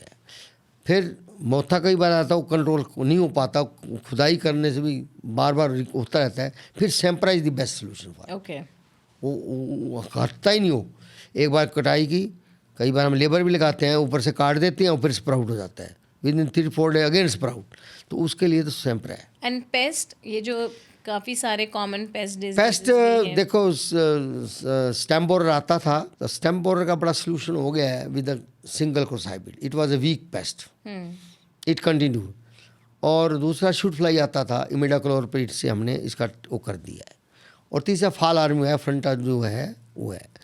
अगर ये पेस्ट आता है फाल आर्मी वर्म, पहले तो हमने सीड कर दिया, उसके बाद लार्गो या कोराजन स्पेंटरम, इनका किसी का भी 4 ml पर लीटर पानी डालो। अगर आना शुरू हुआ है तो पूरे खेत में स्प्रे की जरूरत नहीं है किसान को, उस पर कर दे, सराउंडिंग में कर दे। ओके, वो वहीं का, क्योंकि उसमें क्या हमारे मित्र कीड़े जो पैदा होंगे वो टेक केयर। शुरू में सीड ट्रीटमेंट से काफ़ी मैनेज हो जाता है इनिशियली। ये बड़ा सीरियस पेस्ट है, वंस स्टार्ट आता है तो फिर ये रुकता नहीं है, और इसका फिर मैनेजेबल कई स्प्रे करना पड़ता है।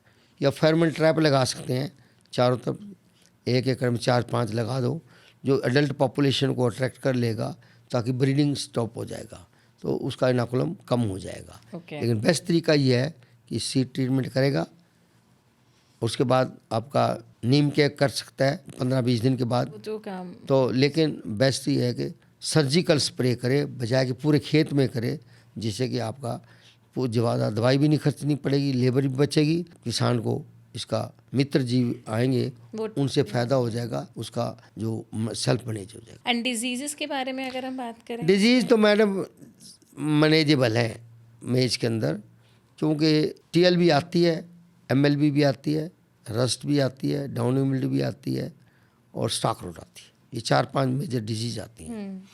और TLB का तो मैंने ये जो दवाई है कार्बेंडेंज, इसका 2.5 ग्राम पर kg से ट्रीट करो और थीरम से ट्रीट करो, they will take care of. Okay, and metalaxyl से ट्रीट करो तो डाउनी मिल्ड्यू का भी हो जाएगा।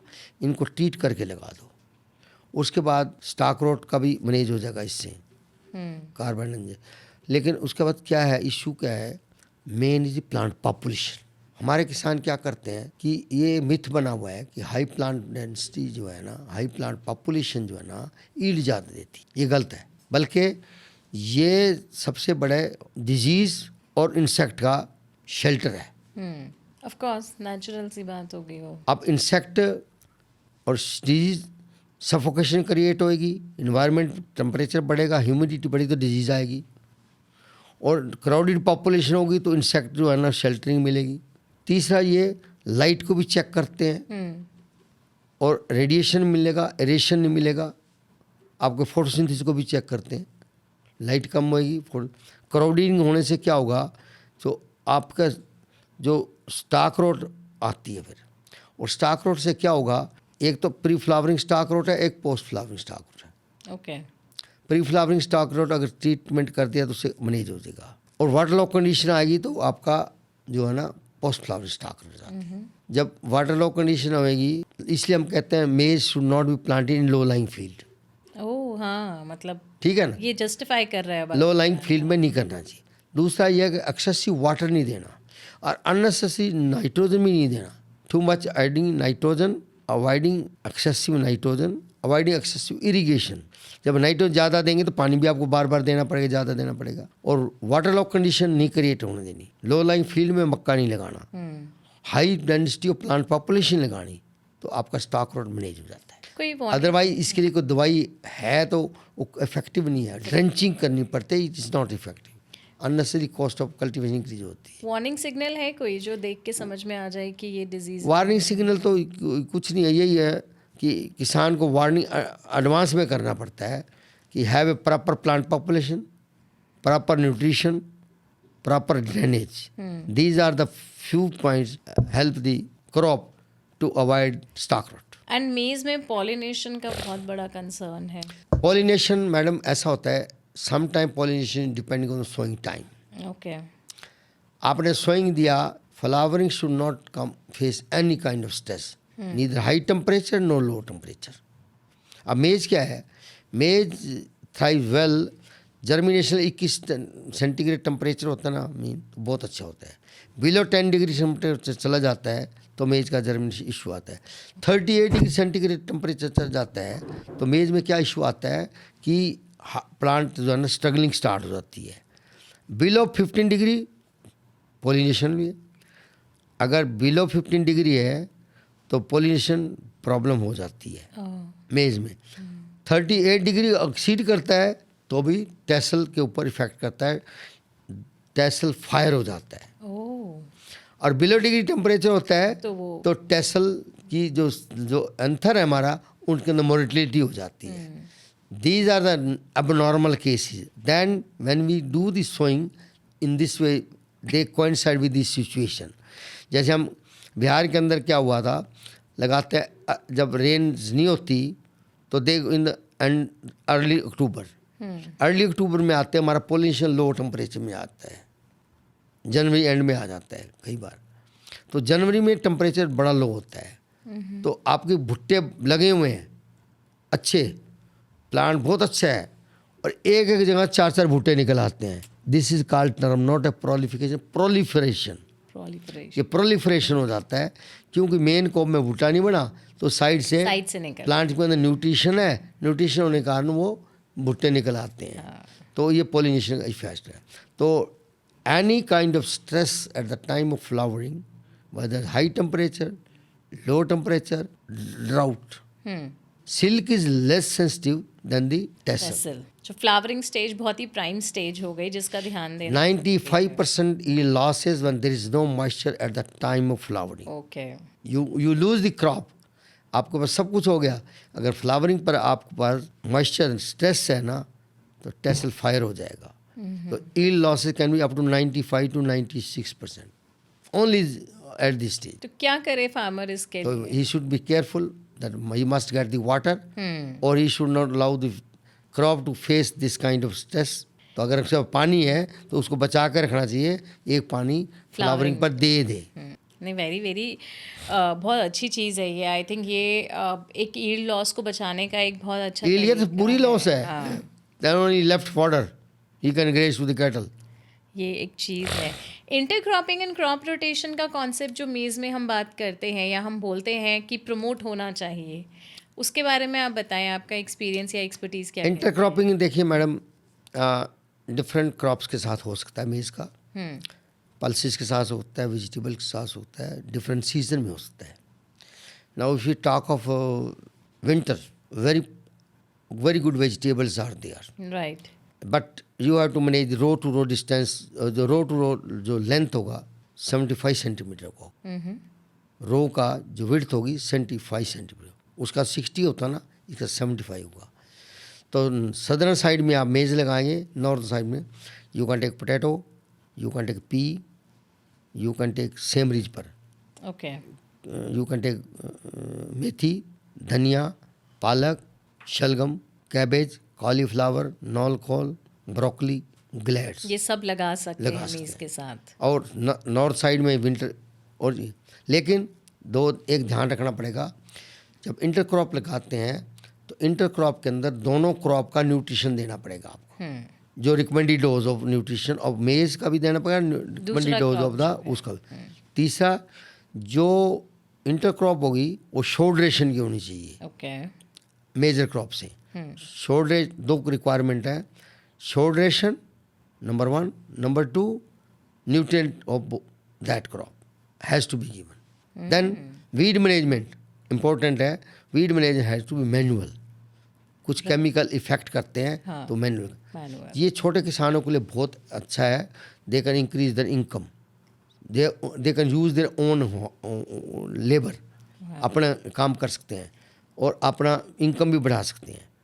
और पेरी अर्बन पॉकेट के अंदर मेज with intercropping is very important. They can market the vegetable. Absolutely. I mean income का एक दूसरा सोर्स हो गया, रिस्क को कंट्रोल कर रहा है हाँ. आपका एट द सेम टाइम. अब रही intercrop with soybean, you can do it. अब सोयाबीन के अंदर आप कर सकते हैं कि आपको 2 रो मक्का की लगाएं और 6 रो सोयाबीन के लगाएं. ओह. और उसके अंदर अब चाहें तो 90 सेंटीमीटर का लगाएं सोयाबीन, 2 रो 90, 2 और 2 रो के ऊपर 2 मक्का की लगाएं. उसमें क्या होगा कि आपका शेडोइंग इफेक्ट कर जाएगा, सोयाबीन भी हो जाएगी, मेज भी हो जाएगी. जो 2 रो मक्का की हैं 4 रो का काम करेंगी. दोनों तरफ से क्रॉप साइज बढ़ जाएगा या डबल कोब लग जाएगी. मक्का भी मिल गया और सोयाबीन भी मिल गया और साथ में आपकी रिस्क भी कवर हो गया. अब पल्स की बात करते हैं, मूंग की कौपी करते हैं.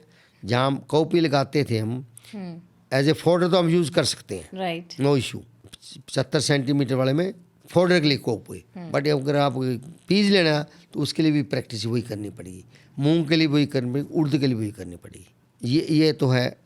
स्प्रिंग में चांसेस कम है. ऑनियन भी ले सकते हैं, गार्लिक भी ले सकते हैं विंटर के अंदर. आप you can take onion, garlic, carrot, radish, turnip, कर सकते हैं. मूली, ग्लेड्स वाओ. और राजमा. और ये किसान फॉलो भी नहीं करते. मतलब मैं अपील करूँगी अपने स्पेशली एमपी के किसानों से कि सोयाबीन और मक्के का कॉम्बिनेशन जो इतना प्यारा बताया है सर ने, उसको आप लोग ज़रूर फॉलो करके देखें एक बार. मतलब ये आई थिंक कुछ ऐसी चीज़ें हैं सर जो आप जब करते हैं तो आपको पता रहता है, लेकिन किसानों को इन चीज़ों में इतना मालूम ही नहीं है. हमने पेरी अर्बन पॉकेट के अंदर काफ़ी किया है. मक्का की ट्रांसप्लांटिंग भी हमने करवाई हुई है स्वीट कॉर्न के अंदर, खास करके कर्नाटका में या स्वीट कॉर्न में, क्योंकि स्वीट कॉर्न का बीज बहुत महंगा होता है. जब स्वीट कॉर्न का बीज महंगा होता है तो आपको सीड कॉस्ट को उठाने के लिए और proper plant to plant distance maintain करने के लिए, क्रॉप को एडवांस करने के लिए 15-20 दिन क्रॉप का एडवांस हो जाता है तो आपका स्वीट कॉर्न का भुट्टा मार्केट में आ जाता है. टाइम बच जाएगा और साथ इसमें क्या है, ईल्ड भी बढ़ जाती है. लेकिन उसमें क्या करना है कि किसान जहाँ मौसम ठंडा होता है वो क्या करें, माइल्ड क्लाइमेट है, वहाँ स्वीट कॉर्न अच्छी हो सकती है. ये ट्रांसप्लांटिंग कोकोपट के अंदर स्वीट कॉर्न की नर्सरी लगाएं और फर्रो के अंदर उसकी ट्रांसप्लांटिंग कर दें. अगर कोशिश ये करें फर्रो के अंदर थोड़ा सा FIM डाल दें. जब FIM डाल देंगे तो वाटर होल्डिंग कैपेसिटी बढ़ जाएगी, रूट डेवलपमेंट फास्ट हो जाएगा और क्रॉप की ग्रोथ बढ़ जाएगी. क्या सही, मतलब बहुत अच्छा। और सीड की कॉस्ट घट जाएगी और plant to plant distance properly maintain हो जाएगा और 20 दिन कम से कम जो आपका भुट्टा पहले तैयार हो जाएगा, खेत पहले खाली हो जाए साइकिल भी छोटी हो गई अब। और साइकिल छोड़।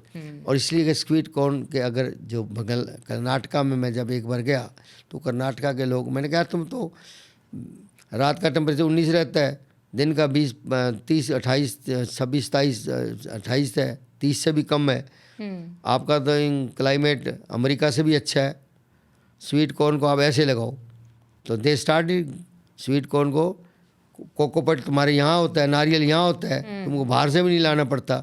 कोकोपट के अंदर लेते हैं, ट्रे के अंदर होती हैं, एग्स टाइप ट्रे होती हैं, उन ट्रे के अंदर कोकोपट डाला, सीड डाला, सीड जर्मिनेट होगा, 20-22 दिन के बाद निकाल के फरो के अंदर, लेकिन फरो में करना है। फरो में इसलिए करना है, ऊपर करेंगे तो मोर्टेलिटी आएगी, ये बड़ी इंपॉर्टेंट बात है।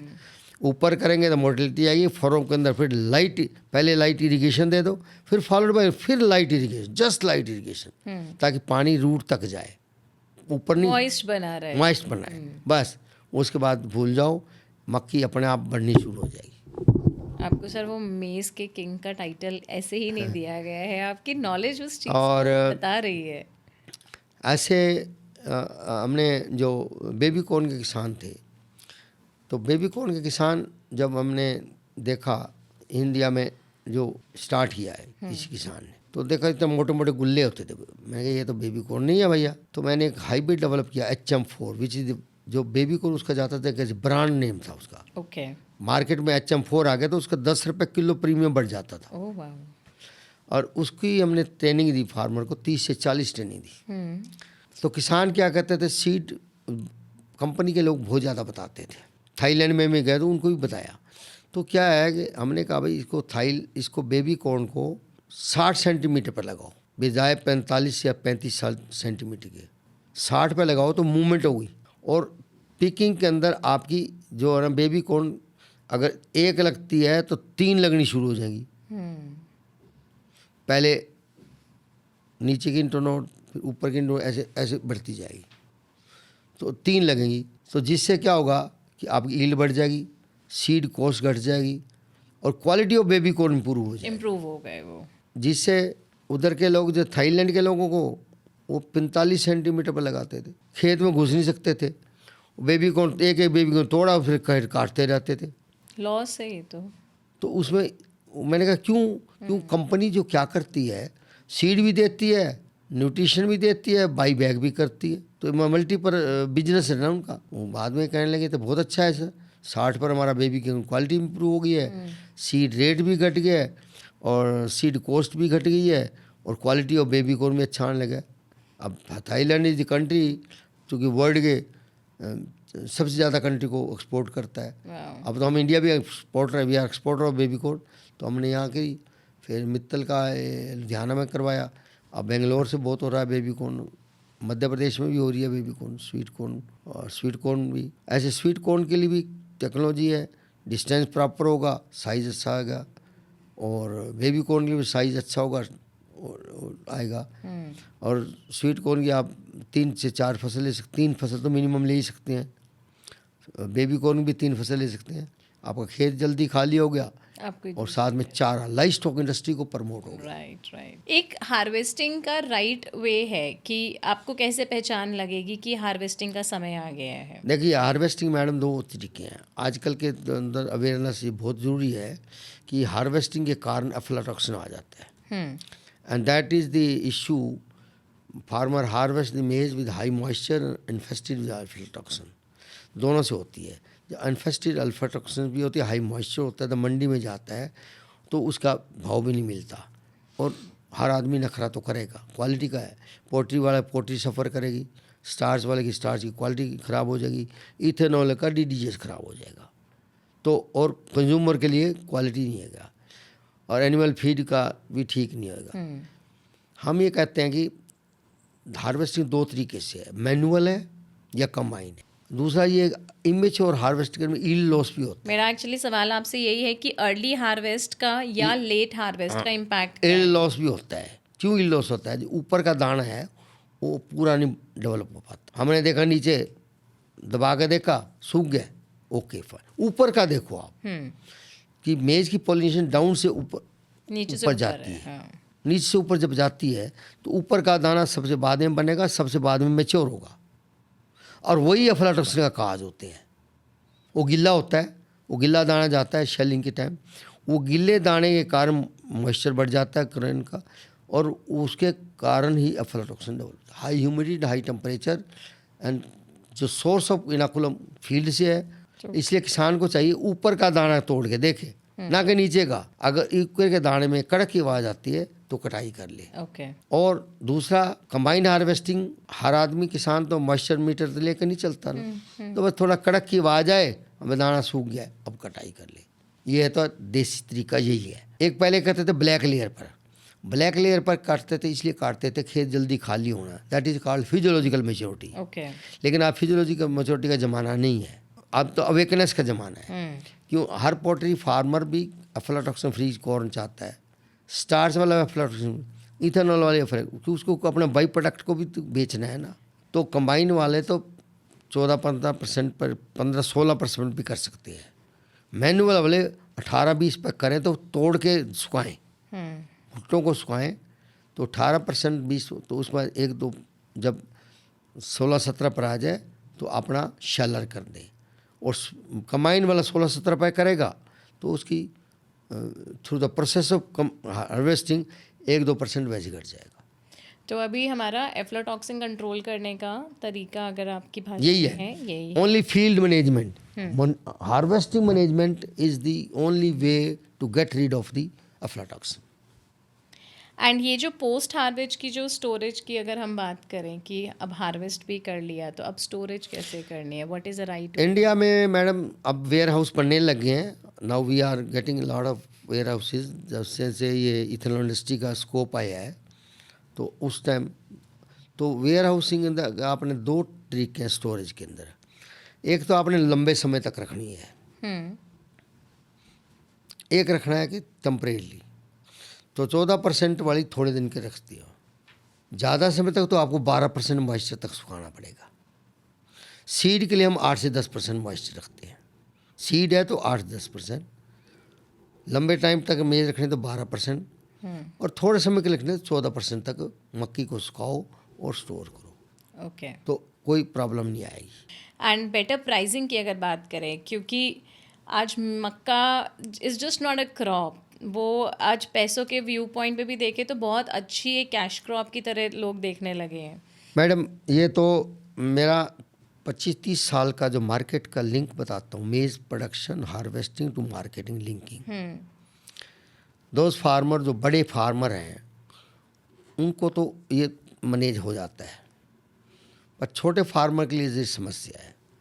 छोटे फार्मर का तो बेस्ट तरीका यही है कि वो मक्की अपनी अच्छी तरह प्रॉपरली सुखाएं और feed industry, starch industry, ethanol industry link कर रखें। बड़ा फार्मर है वो पैसे कम मक्का स्टोर कर सकता है अच्छी तरह प्रॉपर ड्राई और मॉइस्चर 12-14% पर, 1-2 महीने के बाद बेचेगा तो यही मक्का उसका 20% हाई रेट पर बिक जाएगा। लेकिन छोटा किसान है, वो उसके पास हैंड टू माउथ है, उसके पास पैसा नहीं है, कल को उसका बच्चों की फीस भी देनी है, अगली फसल के लिए इनपुट भी लेना है, तो वो उसको तो ये कि क्वालिटी मक्का लेकर मार्केट में जाए या टाई अप करे तो उसका स्पोर्ट प्राइस पर मक्का बिक जाएगा, उसको प्राइस कम नहीं मिलेगा। नहीं तो ले जाएगा तो उसको प्राइस कम मिलेगा, या नखराबाजी होगी तो लेगा नहीं। तो 2 तरीके हैं मार्केटिंग।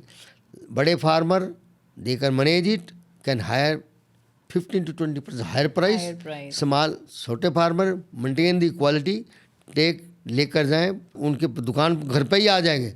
अभी बिहार के अंदर क्या है, छोटे किसानों के पास ड्रायर तो नहीं है, तो कुछ कंपनियां ड्रायर देने लगी हैं। They have started giving them dryer, सुखा लो मॉइस्चर सुखाओ हम ले लेते हैं, उनके डोर स्टेप पर ले लेते हैं। तो ड्रायर का जो पैसा थोड़ा बहुत ले लेते हैं वो, पर ये तो बहुत अच्छी चीज़ है। हाँ मतलब बहुत आपका, अच्छी बात। हाँ। ड्रायर ले लेते हैं और सुखा के और ये मैनेज कर लेते हैं, वो ले जाते हैं, उनको स्पोर्ट प्राइस दे देते हैं। एंड अगर हम यील्ड को कॉम्प्रोमाइज़ ना करें, हम कैसे बोले किसानों के लिए वो क्या कॉस्ट सेविंग टिप्स होनी चाहिए जिसमें कि वो यील्ड को कॉम्प्रोमाइज़ किए बिना प्रॉफिट प्रति एकड़ बढ़ा सके? प्रॉफिट बढ़ाने के लिए मैडम एक तो इंटरक्रॉप करे हो जहाँ where is possible season wise. Secondly proper judicious nutrient use करे, प्रॉपर टाइम पर खेती करे, ऑपरेशन करे। जो भी 100 किलो यूरिया देना ही है तो 100 किलो प्रॉपर ग्रोथ स्टेजेस पर दे ताकि ईल्ड उसकी इफेक्ट ना हो। प्रॉपर टाइम पर इरिगेशन दे ताकि उसको हो, और जो क्रिटिकल स्टेज इरिगेशन उन पर जरूर मैनेज करे ताकि उसका जो ईल्ड लॉस ना हो। ओके। एंड कॉर्न को फ्यूचर रेडी क्रॉप भी कहा जाता है। Corn is the future of India. उसके साथ Reason जुड़े हुए is- अवेन्यूज या Environment is a big issue today. We talk of climate change, but maize is answer to it. When you talk of climate change, maize answer है।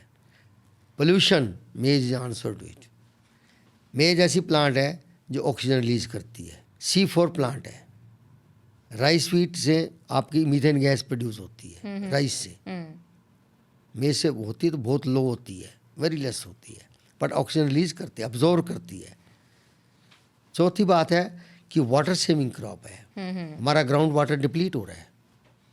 Rice belt जितनी भी है, Indo गैनेटिक plane हो गया, सारा पानी नीचे जा रहा है। जब पानी नीचे जा रहा है तो क्या होगा, तो हमारा water next world war water के ऊपर होगा, और मेज कैन सेव इट। अच्छा, तीसरा, it can be grown round the year. Fourth, it is a multipurpose crop है। Maize is no more a food crop, it is a industrial crop now. आप पूछो कैसे? One time maize was 95% as food crop, today maize is more than 90% as a industrial crop, right. अब industrial crop है तो industry crop के अंदर क्या है, आपका ये पानी भी बचा रही है, सॉइल हेल्थ की टेक केयर कर रही है, आपका इन्वायरमेंट को केयर कर रही है, एम्प्लॉयमेंट जनरेशन क्रिएट कर रही है, देन मल्टी प्रोडक्ट बन रहे हैं इससे, आप मल्टीपर्पज़ के लिए है। और उसके बाद लाइफ स्टॉक इंडस्ट्री इस पर डिपेंडेंट है, फीड इंडस्ट्री इस पर डिपेंडेंट है, इथेनॉल इंडस्ट्री, ना पावर एनर्जी हो गया, एनर्जी की सेविंग हो गया, energy generation, energy saving as compare to rice. Energy generate भी करते हैं मेज से, एनर्जी सेव भी करते हैं इन्वेस्टिव टू मेज वीट राइस से, और सॉइल हेल्थ को बचा सकते हैं। जितनी बायोडाइवर्सिटी इफेक्ट हो रही है, जो केमिकल इतना हम डालते हैं राइस कल्टीवेशन में, शुगर केन के अंदर, या वो आपको जो हमारे मित्र कीड़े हैं ख़त्म होते जा रहे हैं, उसको हम बचा सकते हैं। सॉइल हेल्थ को इशू को एड्रेस कर सकते हैं, ग्राउंड वाटर को कंटेमिनेशन से बचा सकते हैं, ग्राउंड वाटर को लीचिंग से बचा सकते हैं। तो मेज एक ऐसी क्रॉप है कि अच्छा, इसके बेस पर जितनी pharmaceutical industry, all beverage industry, all soft drink industry, tyre industry, film industry, textile industry, paper industry, सब एसोसिएटेड है। यूएसए में 3500 प्रोडक्ट बनते हैं कॉर्न से। इंडिया में भी मोर देन 2000 बनने लगी हैं। सो बेसिकली मक्के के दाने दाने में लिखा है कमाई का जरिया। फीड न्यूट्रिशनल सिक्योरिटी पूरा। So now maize has turned to as an industrial crop as compared to food crop exclusively, and employment generation की खान है। दिख रहा है वो तो, मतलब इतने सारे उसके अब industry sector is the biggest service sector ना, तो मेज हैज बिकम इंडस्ट्रियल। राइट, वो चीज़ है। मैं आपसे अब फिर एक और बात है कि round the year grow, availability of raw material for the continuity of the industry. Right. अब इथेनॉल इंडस्ट्री में क्यों शिफ्ट किया मेज? अब शुगर केन 4 महीने तक चलती थी, अब इथेनॉल में आकर 8 महीने काम मिल गया। All the infrastructure setup by the sugar उनको मिल गया। हाँ, प्रोग्रेशन तो होगी ही, और जरिए तो यहीं से आएंगे करने के लिए। अब कुछ छोटे छोटे सवाल मैं आपसे करूंगी, सिर्फ जिसका जवाब आप मुझे एक एक लाइन में देंगे। It's a one liner thing जो बहुत फास्ट हम रखेंगे। एक ऐसी गलती जो हर मेज के फार्मर को अवॉइड करनी चाहिए। पहले खाद, बाद में पानी। ओके। एक प्रैक्टिस जो होनी चाहिए हाई यील्ड के लिए। प्रॉपर ग्रोथ रेट न्यूट्रिएंट नहीं देते। वन अंडररेटेड न्यूट्रिएंट फॉर मेज crop. Micronutrient. And if I have to say one out of it? Mostly sulfur and boron. Okay. Your favorite variety of maize crop? Any highest yielding hybrid is my favorite variety. I cannot name it. Okay. And one golden advice for the maize farmer? Proper packaging practice. वाह, thank you so much. मुझे लगता है किसान भाइयों, आज का ये show आपको बहुत ज़्यादा इंसाइट देने वाला है, क्योंकि जितनी बारीकियों से हर पहलू पे बात की गई है आपके लिए काफ़ी फ़ायदेमंद है। I am really thankful sir कि आपने एक बहुत इंसाइटफुल सेशन हमारे साथ किया है और आपने इतनी डिटेल में हर पहलू को छुआ है कि एक गहराई से मेज़ के बारे में, मक्के के बारे में आज हमने जाना है। एंड उम्मीद करते हैं कि आपके साथ साथ हम भी किसी तरीके से मेज़ के फार्मर्स की, उनके किसानी की, खेती के थोड़े से रूपरेखा को बदलने में कंट्रीब्यूट कर सकें। So thank you so much sir. किसान भाइयों, जो भी हमने कुछ बातें चर्चा में की हैं, अगर आप इनको अडॉप्ट करेंगे तो आपको भी फ़ायदा होगा, आपकी पैदावार अच्छी मिलेगी, खेती में जो कॉस्ट ऑफ कल्टीवेशन भी घटेगी। नमस्कार। सो न्यूट्री टॉक विद साक्षी में आज यहीं तक। हम फिर मिलेंगे एक नई फसल के साथ, एक नए पोषण के साथ और एक नई दुनिया में। Thank you so much.